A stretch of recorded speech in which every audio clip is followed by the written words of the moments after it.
Muy buenas, ¿qué tal amigos? Bienvenidos a esta nueva edición, en este caso de En el Foco, el programa con el que nos centramos en la actualidad y también futuro, ¿no? Futuro un poquito incierto en estos momentos, pero que evidentemente también tenemos que seguir viendo, ¿no? Y analizando qué es lo que puede pasar. En este caso, en este programa nos vamos a centrar en la Vuelta a España, lo hemos llamado Redibujando la Vuelta, y para ello, pues contamos con alguien de dentro, ¿no? Con una de las personas que mejor nos puede explicar en qué consiste diseñar una gran vuelta como la Vuelta a España, porque de esto se encarga él junto vamos, es parte del equipo, junto con otros compañeros, y también alguien que os será familiar a vosotros, sobre todo a los seguidores, a los espectadores más veteranos, porque recordaréis haberlo visto competir como ciclista profesional. Kiko García, muy buenas, ¿qué tal? Hola, muy buenas tardes. Serán los espectadores muy veteranos, los que me recuerden. Bueno, yo no me considero tan veterano y todavía te recuerdo, ¿eh? O sea que Vale, vale. yo creo que posiblemente los que estamos aquí también lo hagamos. Tenemos a colaboradores habituales, caras que ya son más que conocidas en este programa. Nicolás Van Looy, ¿qué tal? ¿Qué tal? Muy buenas tardes. Y Borja Cuadrado, que también vuelve con nosotros. ¿Qué tal, Borja? ¿Qué tal? Muy buenas, Saúl. Lo has hablado de Kiko como si fuera alguien de la posguerra. Es bastante más joven, ¿eh? No le hagas tan veterano al hombre. No, por eso, yo creo que es él el que se ha hecho un poco más veterano, ¿no? Porque yo decía que en mi caso, recuerdo haberle visto correr, ¿no? Y estoy convencido de que vosotros también, ¿no? Aunque fuéramos bastante jovencitos, pero vamos, que no estamos hablando de los tiempos de Copy, precisamente.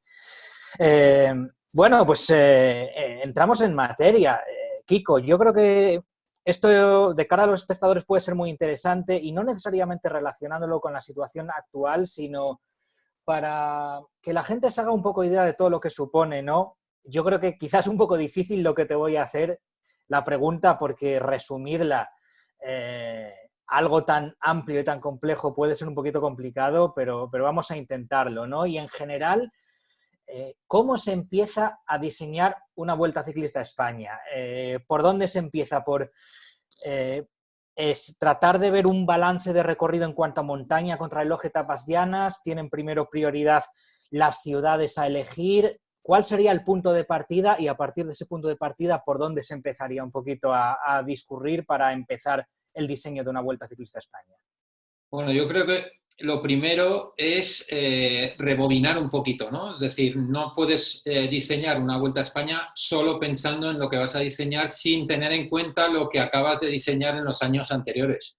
Es decir, por no repetir, ¿no? Es decir, lo que intentas o lo que intentamos siempre es cambiar el diseño, cambiar el atractivo, poner la dificultad donde no la estuvo el año anterior, encontrar el factor sorpresa, por supuesto, y todo eso siempre teniendo en cuenta lo que acabas de diseñar, ¿no? Es decir, por ejemplo, la vuelta del año pasado, pues en principio, si todo va como tiene que ir, pues no tendrá nada que ver con la que se dispute este año en cuanto a diseño de las etapas, ¿no?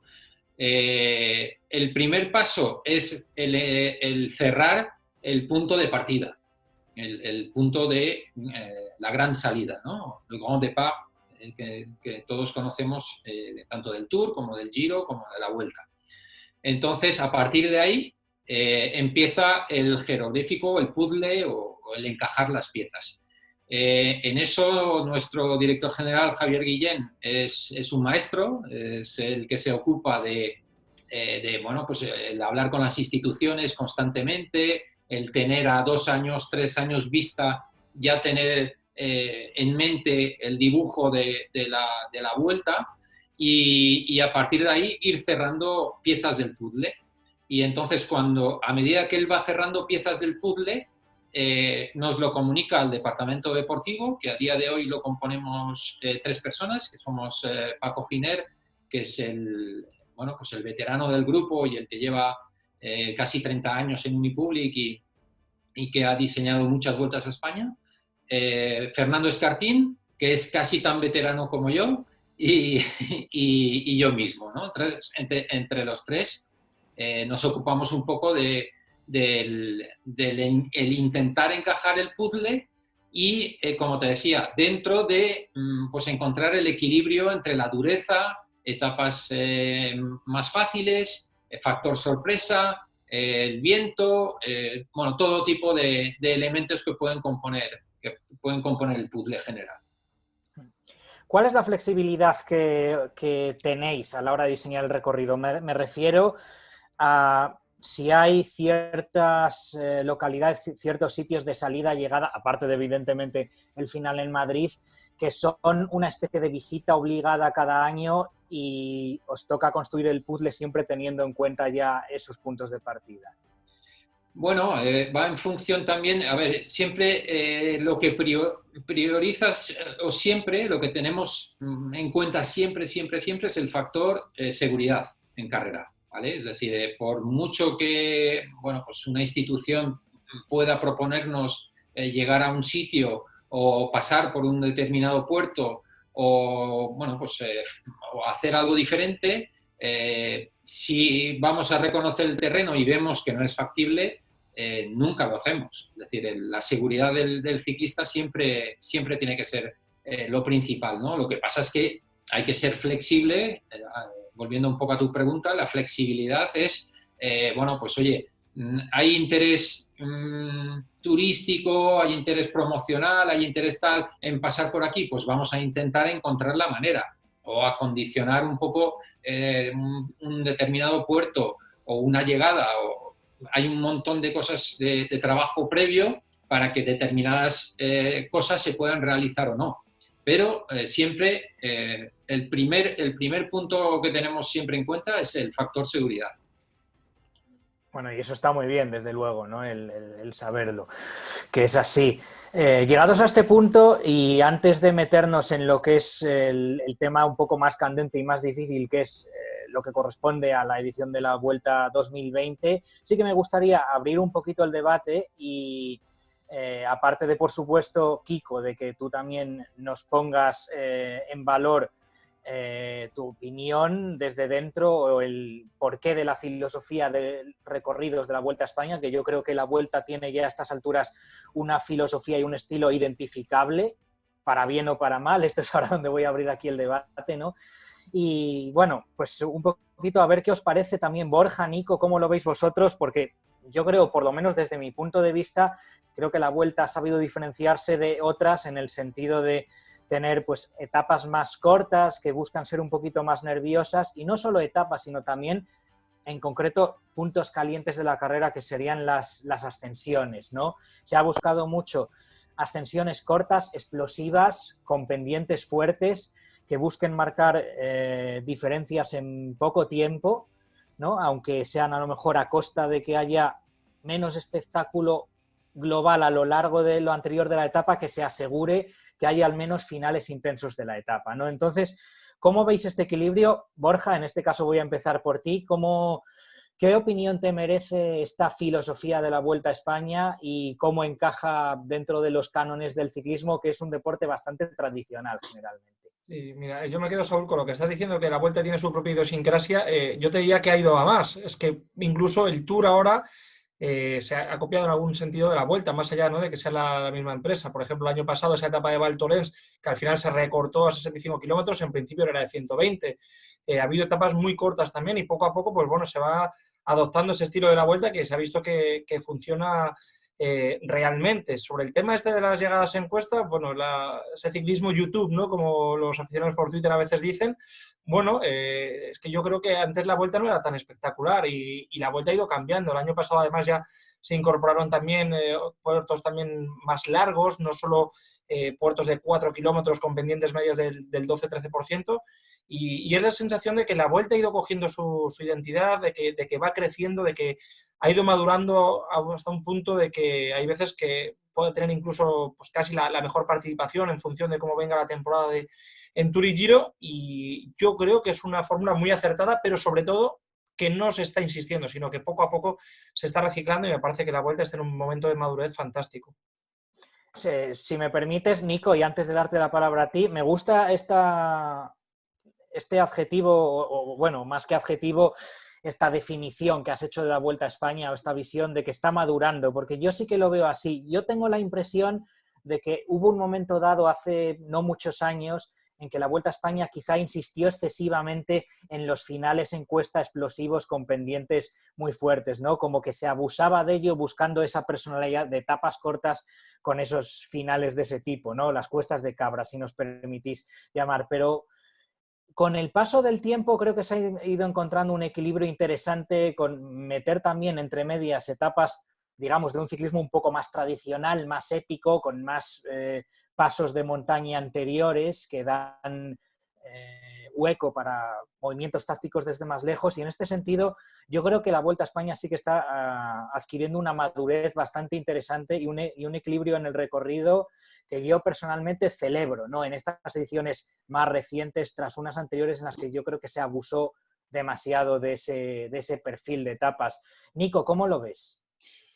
Pues, Saúl, voy a convertir mi reflexión en una pregunta para Kiko, porque en los últimos años, y al hilo de todo lo que habéis comentado, y no voy a repetirlo, yo he escrito en más de una ocasión que la Vuelta, si en algo ha acertado este modelo de carrera que hace la Vuelta, es que el éxito de las audiencias está ahí. La Vuelta cada año se ve más por la televisión, se sigue más por la televisión. Y como digo, yo alguna vez he escrito, porque al menos es lo que me da la sensación a mi alrededor, entre familia, amigos que no son necesariamente seguidores del ciclismo, que es una carrera que es de las que mejores puede entender el aficionado no experto, en el sentido de que al reducir el kilometraje de las etapas e incluso meter menos puertos y dejar la parte decisiva para el final, es muy fácil de seguir y de entender para aquel que no entienda sobre tácticas y emboscadas y demás. Al final es llegar a un punto y darlo todo para ser el primero arriba y sacar el mayor tiempo posible a los rivales. Yo no sé si eso es, Kiko, lo que igual ahora me desmontas esa teoría. No sé si eso es lo que habéis buscado o por lo menos lo que os habéis encontrado, o si ese rediseño o esa filosofía responde a otra cosa. Vamos a ver, te voy a dar mi opinión personal. Quizá esta pregunta la podría responder mejor Javi Guillén, en el sentido de que él está al frente de la Vuelta durante ya unos cuantos años al final, y quizá fue él el que decidió intentar buscar o darle esa filosofía, esa personalidad propia a la Vuelta, ¿no?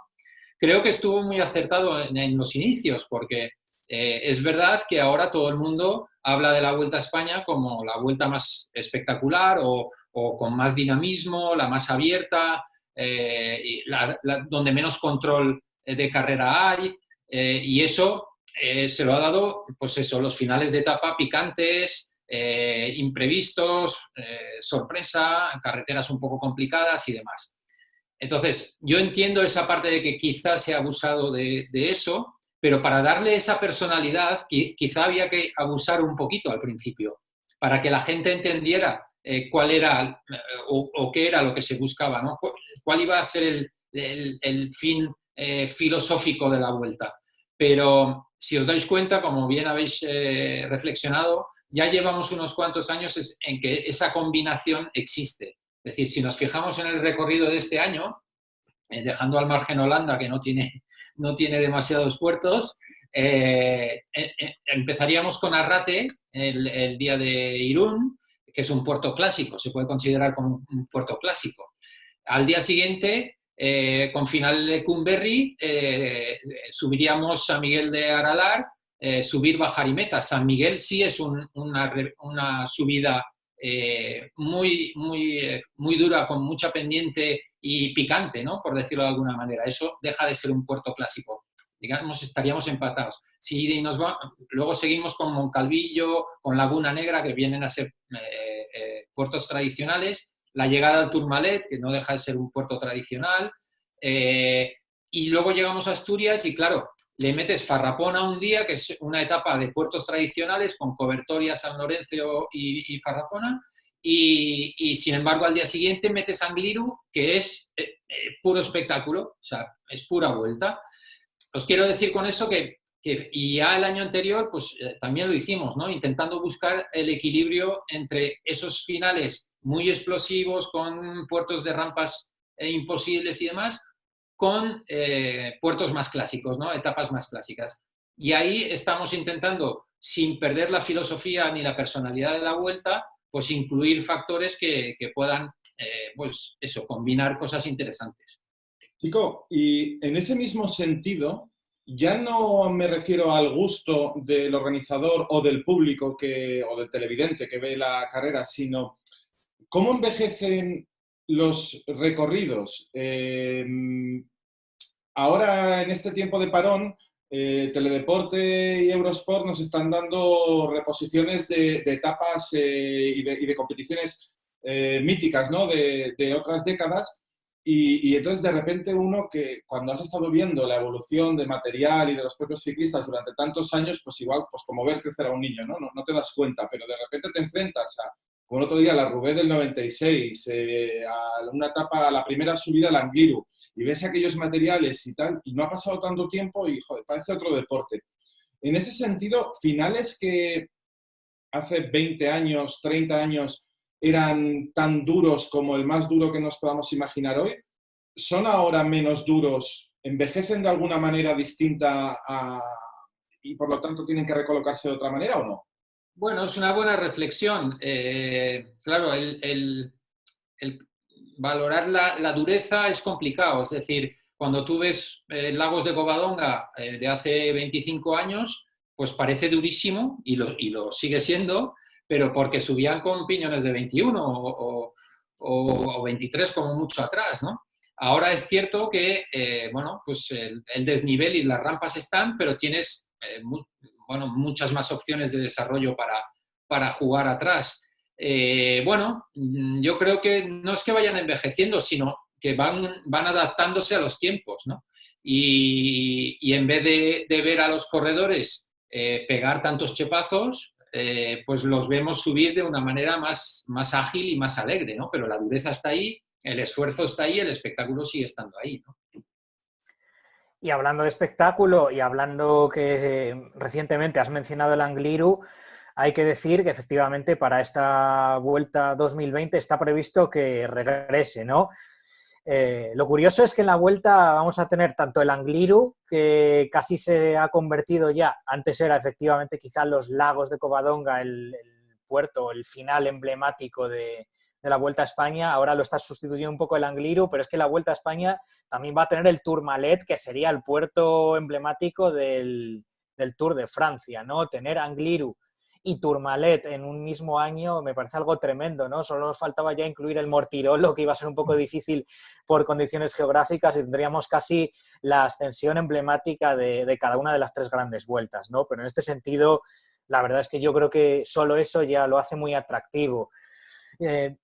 Yo creo que yo sí que veo ya el Angliru como la ascensión emblemática de la Vuelta a España, pero para vosotros realmente, ¿qué supone el Angliru? ¿Cómo lo veis y qué representa? Borja, para ti, ¿qué sería? Mira, yo me estoy acordando ahora que estás diciendo, y hoy creo que han repuesto, no le he podido ver, la primera subida al Angliru que gana el Chava Jiménez. Estabas diciendo esto, Saúl, y se me estaba viniendo a la cabeza los días previos o los meses previos. Yo me acuerdo en el diario AS, todos los días, absolutamente todos los días, había alguna información sobre el Angliru. Cuando se hablaba más de Angliru, del Pico Gamonal, ¿no? Luego ya se fue modificando. Sí, se llamaba así. ¿Cuántos años hace que no escucho yo llamarlo de esa manera? La Gamonal. Claro. Y terminó, y era como, a ver si me explico, era como una información futbolera. Es decir, todos los días había que hablar del Angliru, porque era una subida que iba a ser histórica, antes de que se subiera la primera vez. Y luego, a partir de ahí, pues yo creo que hemos vivido algunos de los momentos más emocionantes. Yo recuerdo hace 3 años, sin duda alguna, te puedo decir que seguramente junto al Mundial que vi ganar a Valverde en Innsbruck, el momento más emocionante de mi carrera fue la victoria de Contador en el Angliru, en un día horrible de perros. Para mí es un puerto que es eso, que tiene una dureza y que tiene un misticismo que es difícil, ¿no? Que se lo hayan creado. Es muy difícil una carrera y una montaña que se lo puedan crear, ¿no? En un deporte ya centenario y con tantos años. Seguramente Strade Bianche, a nivel de carreras en tan poco tiempo, sí que haya podido adquirir también ese matiz, pero Angliru yo creo que es un puerto que todo aficionado al ciclismo fuera de España realmente ya lo conoce. Nico, ¿para ti qué significaría el Angliru? No, sinceramente tengo poco que añadir a lo que habéis dicho. Es que realmente se ha convertido en quizás la imagen de marca de esa marca Vuelta a España que hemos estado hablando, ¿no? De ese tipo de carreras. Kiko, antes hablabas de la seguridad en carrera, que os impone evidentemente la posibilidad o no de llegar a nuevos lugares. Se me ocurría cuando uno visita o llega al Angliru y nos lo encontramos todo montado, el Angliru, machucos o llámalo X. Parece todo muy sencillo, porque la verdad que está todo muy organizadito, el parking, tal. Cuando llegáis a un sitio para verlo por primera vez, ¿cómo visualizáis todas esas cuestiones? Y por otro lado, en los últimos, por decir, 5 años, que parece que hay una carrera por encontrar nuevos parajes donde llevar la vuelta, ¿cuántos habéis tenido que rechazar por ese motivo? Sí, a ver, ante todo yo sí añadiría algo en cuanto al Angliru, por ejemplo, de lo que habéis comentado, y es que para nosotros es pasarnos varias noches antes sin dormir, ¿vale? En cuanto al miedo, pues eso, acumulación de público, que la climatología sea la correcta, pues eso, por suerte o por desgracia, porque al final la épica es la épica y a veces vende mucho pues el final de la victoria del Chava o incluso la de Contador, pues fueron días dantescos y al final pues le añade épica a esas grandes victorias, ¿no? Pero para nosotros ver que por la noche está lloviendo, saber que aquello se va a poner de barro, para la gente que sube, para los coches que van antes, para los camiones que montan con anterioridad. Yo recuerdo la última vez que subimos, el día de Contador, que hubo una cicloturista, una chica, que tuvo un accidente bastante grave, la tuvieron que evacuar en helicóptero y tal, pocas horas antes de que llegáramos. O sea, os quiero decir que son días muy complicados, logísticamente hablando, ¿no? Y para nosotros son de mucho estrés y cuando pasa y encima pues te gana el Chava o te gana un Contador o la etapa ha sido grandiosa, pues ya te relajas un poquito, pero hasta que cruzas la meta no es así, ¿no?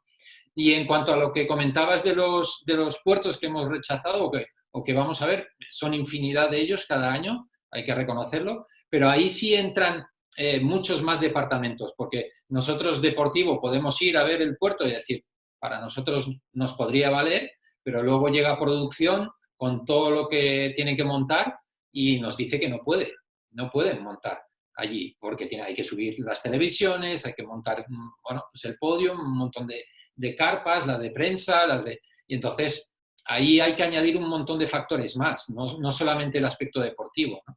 Y bueno, pues dentro de la dificultad, pues claro, no es lo mismo subir a un puerto donde los coches de equipo puedan acompañar a los corredores hasta la misma línea de meta, que puertos en los que por estrechez o por lo que sea, pues a 1 kilómetro tengas que parar los coches, con lo cual te complica mucho deportivamente, ¿no? Entonces hay un montón de factores a tener en cuenta. Kiko, hay una curiosidad que tengo con respecto al Angliru. Más o menos, y aunque ha sido bastante irregular, especialmente en los primeros años, la frecuencia con la que se incluía en el recorrido, se puede decir que ha ido cogiendo una tendencia de meterse cada 3 o 4 años en el recorrido, ¿no?, de la Vuelta a España. Teniendo en cuenta todo lo que mueve el Angliru a nivel de audiencias, a nivel mediático, ¿a veces habéis tenido la tentación de incluirlo con más frecuencia en el recorrido o realmente sería complicado aunque quisierais? A ver, por tentación podría ser, pero es un poco lo que tú comentabas antes también, ¿no? Es decir, no puedes llegar a quemar una subida. Es decir, a la gente es verdad que el Angliru siempre gusta, pero seguramente si lo metes todos los años, algún año va a salir mal bueno, pues, o la gente simplemente se puede cansar, ¿no? Yo creo que es un acierto el ir pues repartiendo un poco los finales y a la vez trabajar mucho en encontrar cosas nuevas, ¿no? De hecho, en Asturias ya tenemos un par de de opciones bastante avanzadas para el futuro que pueden ser igual de espectaculares o más que el Angliru, ¿no? Entonces, bueno, pues se trata de un trabajo de investigación y de trabajo pues, logístico, de ver si puede ser, si no. Luego tenemos también muy en cuenta el tema ecológico, ¿no? No puedes destrozar nada a tu paso porque si no, no tiene ningún sentido. Lo tienes que dejar intacto o incluso mejor de lo que te lo has encontrado. Entonces, bueno, pues eso conlleva una serie de dificultades también. Yo sobre este tema le quería preguntar a Kiko. Dice que tiene un departamento, ¿no?, en el que estáis analizando continuamente los recorridos. ¿Hasta qué punto puede ser a veces importante el boca a boca, ¿no?, de cicloturistas? Hay mucha gente que se pone en contacto con vosotros. ¿Alguna vez realmente os ha servido para conseguir algún desarrollo de alguna etapa o un puerto que a lo mejor vosotros no teníais en mente? Sí, no, a ver, es cierto que hoy en día sí, el boca a boca, las redes sociales, cualquier tipo de información llega inmediatamente. Es cierto que nos llegan centenares cada año, pero luego hay que pasar el filtro y de esos centenares, pues muy pocos al final pueden ser válidos, ¿no? Pero sí es cierto que ha habido más de uno que nos ha llegado a través de algún aficionado. Y nosotros, por ejemplo, cuando vamos a reconocer, antes siempre intentamos llamar a algún pro o ex pro de la zona para que nos comente un poco, ¿no? Oye, ¿cómo ves esto? ¿Lo verías factible? ¿Cómo está la carretera? ¿Habría mucho que repasar? Y bueno, pues tenemos en cuenta la opinión de la gente. Sí, a ver, lamentablemente no siempre se pueden coger todas las ideas, ¿no? Porque si no sería una locura, pero sí, y además es de agradecer, ¿eh? Porque muchas veces te dan información que tú no conoces. Eso desde luego está muy bien. Y respecto a lo que decías, pues yo creo que yo poniéndome desde el lado de espectador, y creo que en esto estaremos de acuerdo todos, sí es verdad, el Angliru evidentemente gusta, pero es más especial cuando pasan unos años, ¿no?, sin que se corra. Así que en ese sentido yo veo bastante acertado el hecho que cada 3 o 4 años ahora más o menos se esté subiendo, ¿no? Porque da tiempo para que se olvide y que se cojan de nuevo muchas ganas de que vuelva a pasarse, y uno como que tiene la capacidad de memorizar individualmente cada una de las ediciones en las que se ha subido, que eso también lo hace más especial, ¿no? Que cada vez que se pase sea memorable. Yo creo que hasta ahora se ha conseguido eso y es un gran logro, ¿no? Vamos a seguir buceando en lo que es el recorrido, en lo que tendría que ser el recorrido de la Vuelta 2020 y metiéndonos ya en terrenos un poquito más espinosos, porque si ya el hecho de que en principio tendría que posponerse y disputarse bien entrado el otoño, con todo lo que supone eso a nivel de climatología y demás, el hecho de que se vayan a visitar otros países, valga la redundancia, en este caso Países Bajos, también Portugal, ¿complica todavía más logísticamente el hecho de posponer el recorrido, o realmente el tener etapas en otros países no lo hace necesariamente más complicado, sino que lo que es complicado en sí es el tener que cambiar de fechas?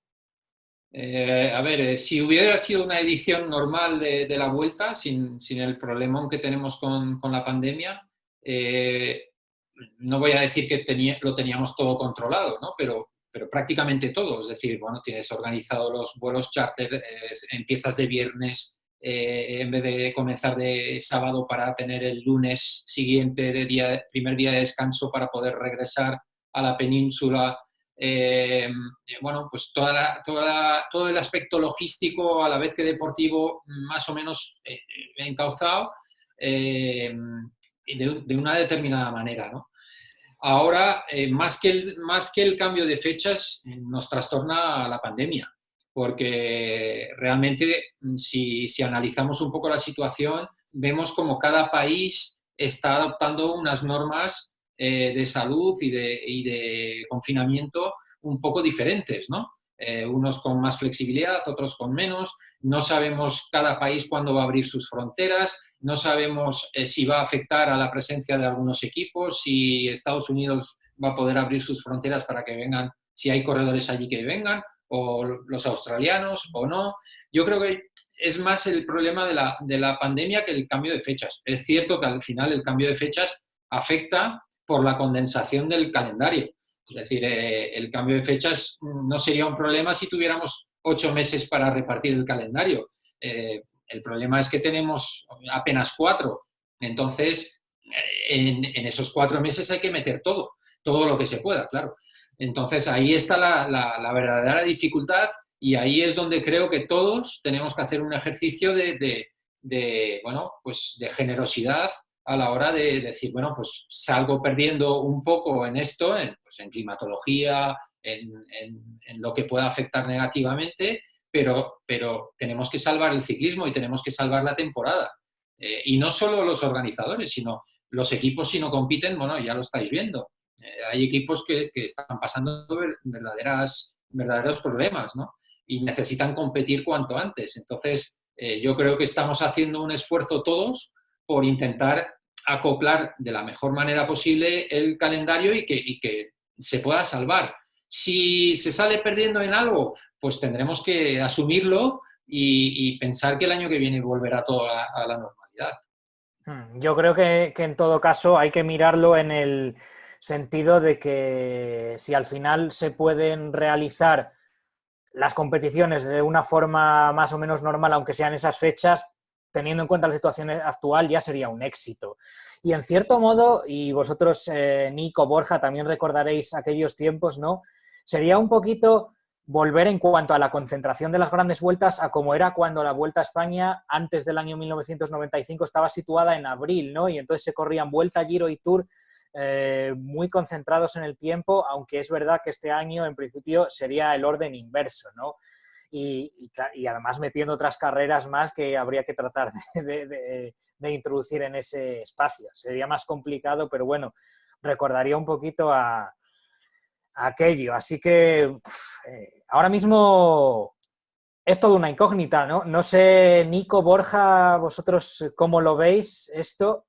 Yo, a ver, es un poco, estoy muy de acuerdo con Kiko. Creo que ahora el gran problema es sobre todo y ante todo la crisis que estamos viviendo y los confinamientos y sobre todo el hecho de que este año se visite, además de España, evidentemente, dos países y que Europa no está actuando con unas mismas medidas frente a esta situación y nos podemos encontrar fácilmente con que cualquiera de los 3 gobiernos no vea con buenos ojos todo ese movimiento de personas entre esos países, ¿no? Pero suponiendo, vamos a ser optimistas, suponiendo que todo se pueda hacer con normalidad, incluso, Kiko, te lo pregunto, aunque me imagino que a estas alturas todavía no nos puedes decir nada, que se pueda salir de Países Bajos, si no haya que llevar esa salida a 2022. ¿Estás de acuerdo conmigo que si todo eso acaba bien, el mayor peligro ahora mismo es el climatológico? Bueno, a ver, en lo que a la península se refiere, a España se refiere, creo que últimamente llevamos unos cuantos años en los que el mes de noviembre no es excesivamente malo, ni en temperatura ni en precipitaciones, ¿no? Bueno, Sí. veranillo de San Martín, si me permites la interrupción, ¿no? Que suele estar ahí a principios de noviembre. Entonces, bueno, también es cierto que, bueno, puede llegar este año y ser totalmente al revés y, bueno, que nos llueva en toda la parte norte, pero también es verdad que hemos ido en agosto a Asturias y a Galicia y nos ha llovido. Entonces, a mí lo que quizá nos puede preocupar más, pues, por ejemplo, Tourmalet, pues sí que es un puerto que llegas a más de 2.000 metros.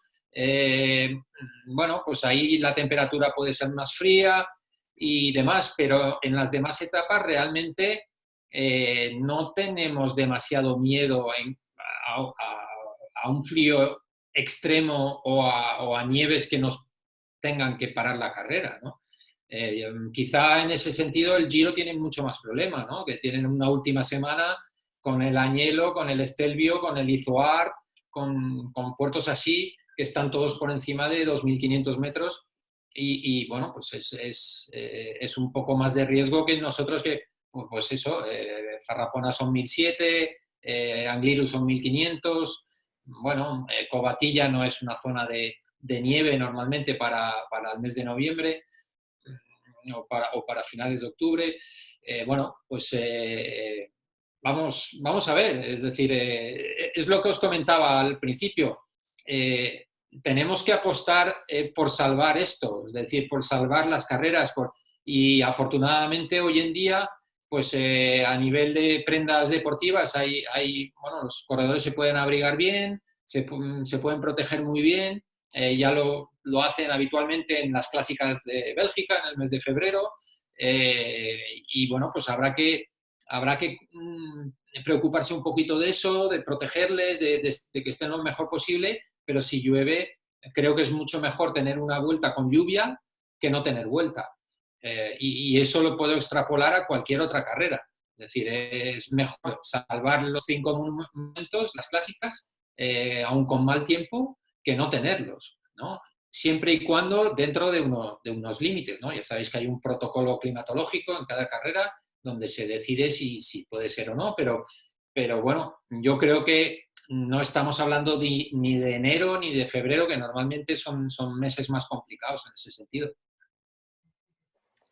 Yo te quería preguntar, Kiko, sobre este tema también, si ya manejáis algunas fechas, ¿no? Se están hablando entre 20 y 24 de octubre y sobre ese comienzo, el otro día nos decía Javier Guillén, el director de la Vuelta en el Larguero, que si finalmente no se disputaba en Países Bajos, comenzaría en Irún. ¿Cómo verías tú una primera etapa de la Vuelta con final ahí en el Santuario de Arrate? Bueno, lo primero decirte que las fechas no están todavía cerradas, se está trabajando a diario todas las partes implicadas en el calendario, sobre todo UCI, organizaciones y demás, pero bueno, no variará mucho de esas fechas que comentas y eso es lo más importante, ¿no? Una vez tengamos fijado todo, es decir, no solamente lo nuestro, sino, ya os he dicho, todas las piezas del puzzle que faltan por encajar en ese mini calendario que tendremos, pues a partir de ahí ponernos a trabajar. Y a consecuencia de ese calendario, vamos a ver cómo queda, ¿no? Vamos a ver cómo queda si al final las 3 grandes siguen con sus 21 etapas, si hay que reducir alguna etapa, si no, si por condensación del calendario nos tenemos que adaptar. Pero bueno, nos adaptaremos. Es decir, si hay que salir de primera etapa en Irún, pues lo haremos y seguro que será un gran espectáculo. Y bueno, pues otra novedad, empezar con un final en alto en una primera etapa. Pues oye, no hay sorpresas que no sean atractivas a priori, ¿no? Así que vamos a ver cómo queda todo. A mí me parecería rompedor y ¿por qué no? ¿Qué regla hay que impida empezar con un final en alto una gran vuelta? ¿Por qué no? Sí. Además, yo creo que la Vuelta a España con su filosofía sería la carrera perfecta para experimentar con eso. Uh-huh. Vamos a ver cómo queda todo encajado. Oye, Kiko, para terminar, te quería hacer una pregunta, pero la voy a hacer doble. ¿Esa hipotética salida desde Irún supone una vuelta recortada, en cualquier caso, en 3 etapas, las 3 de Países Bajos, o habría que añadir 3 etapas ya en territorio español para completar las 21? Insisto, siempre y cuando no se tenga que reducir a 2 semanas o cualquiera de esas otras opciones. Y me parece bastante interesante por el debate que probablemente se abra respecto a todas esas cuestiones de las que hemos hablado, ¿no? De si hay y se puede ir a Países Bajos, si hay y se puede ir a Portugal, incluso si habría que hacerla tirando más hacia el sur por cuestiones climatológicas. En caso de tener que hacer una modificación del recorrido, y con todo lo que nos has contado ya, de todo el trabajo que supone diseñar una Vuelta a España, ¿qué tiempo mínimo necesitáis el equipo de diseño para repensar o replantear por lo menos una parte de la vuelta? A ver, en cuanto a la primera parte de la pregunta, no es que no te quiera contestar, que también hay una parte de mí que no te quiere contestar, pero es que hasta que no sepamos cómo queda encajado el calendario, no podemos saber si podemos primero salir de Holanda, después si hay que sustituir las etapas de Holanda por otras, o no, o dejar la vuelta en alguna etapa menos, ¿no? Entonces, es la realidad, es decir, hasta que eso no quede encajado en el calendario, no podemos dar ningún paso en ese sentido. Y en cuanto a la capacidad que tenemos de sustitución o de cambiar una por otra, a ver, nosotros en todas las vueltas siempre tenemos alguna etapa con un plan B, ¿vale? Es decir, a ver, no todas, pero sí tienes unas etapas de dices, oye, si pasa algo en esa subida, si hay alguna dificultad, si tal, siempre tienes una alternativa, ¿no? En los puntos claves. Entonces, en ese sentido, pues bueno, ahora con cambio de fechas y tal, pues lo que hablábamos antes, ¿no? Es decir, pues hay que ver si Tourmalet está abierto al tráfico o no, por nieve o no, o tal, pues tienes que tener un plan B en algún momento preparado por si hace falta, ¿no? Entonces, eso por un lado. Y luego, bueno, pues si hay que sustituir alguna etapa por desaparición de otras, pues todavía estamos a tiempo. Si algo hemos ganado con este cambio de fechas es tiempo. En ese sentido, si nos hubiéramos ido a las fechas iniciales estaríamos más justos, pero así pues tenemos más tiempo, pero también es verdad que estamos metidos en casa sin poder salir, con lo cual el tiempo va pasando. Así que lo primero es que todos hagamos lo que tenemos que hacer por controlar esto cuanto antes, que la pandemia quede bajo control cuanto antes, que empecemos pues eso, la salida un poco escalonada y con sentido común para que no nos tengamos que volver a encerrar otra vez, ¿no? Que sería lamentable. Así que en cuanto al tiempo que necesitamos no te puedo decir exactamente, pero tenemos tiempo a día de hoy. Pues esto ha sido todo y hasta aquí ha dado de sí esta edición de En el Foco. Yo creo que ha sido una gozada escuchar a Quico García, no solo porque o por todos los conocimientos, ¿no?, que nos ha aportado sobre lo que es ver desde dentro cómo se construye una Vuelta a España. No sé vosotros, pero yo soy el primero que ha aprendido un montón de cosas con este programa y con todos los años que lleva ya uno en el ciclismo, aún así se puede aprender con cosas como esta. Y también nos ha gustado, Quico, escuchar tu, bueno, yo creo que razonable optimismo o por lo menos realismo, ¿no?, que bueno, nos deja un poquito con mejor cuerpo después de este programa. Así que muchísimas gracias y sobre todo mucha suerte con el diseño y con bueno, pues con todo lo que haya que hacer, si es que hay que hacer al respecto de la Vuelta a España, modificaciones y por supuesto disputa, toda la suerte del mundo y bueno, esperemos que podamos disfrutar de una gran edición aún así. Gracias, Quico, por estar con nosotros. Gracias a vosotros, de corazón. Y Borja, Nico, como siempre, un placer teneros aquí y que estamos de nuevo juntos para otro programa dentro de muy poco. Esperemos que también le vaya a gustar a la gente. Ha sido un placer, Saúl. Cada vez nos lo pasamos mejor, yo creo, aprendiendo un montón todos. Sí, la verdad es que es un lujo con los invitados que estamos teniendo en cada programa. Yo creo que nos estamos culturizando en cuanto a ciclismo, ¿eh? De eso no cabe duda, ¿verdad, Nico? Pues sí, y además un poco también, o muy en relación con todo lo que nos ha contado Quico, ¿no?, en este programa, creo que va a ser muy bueno guardarse este vídeo para cuando, ojalá sea dentro de poco, todos los expertos epidemiólogos y virólogos que tiene este país pues cambien el foco a ser expertos entrenadores de fútbol otra vez y expertos diseñadores de recorridos de vueltas y nos expliquen cómo a todos los demás, incluidos a Quico y a su equipo, ¿no?, cómo se tiene que diseñar una vuelta, pues tener en cuenta eso, que hay unas fechas, que hay unos plazos que cumplir y que incluso a los más interesados, que son ellos, que son la organización, no siempre pueden hacer lo que quieren y lo que les apetece. Que así sea. Muchas gracias a todos de nuevo y nos vemos. Un saludo también de parte de Saúl Miguel. Hasta la próxima.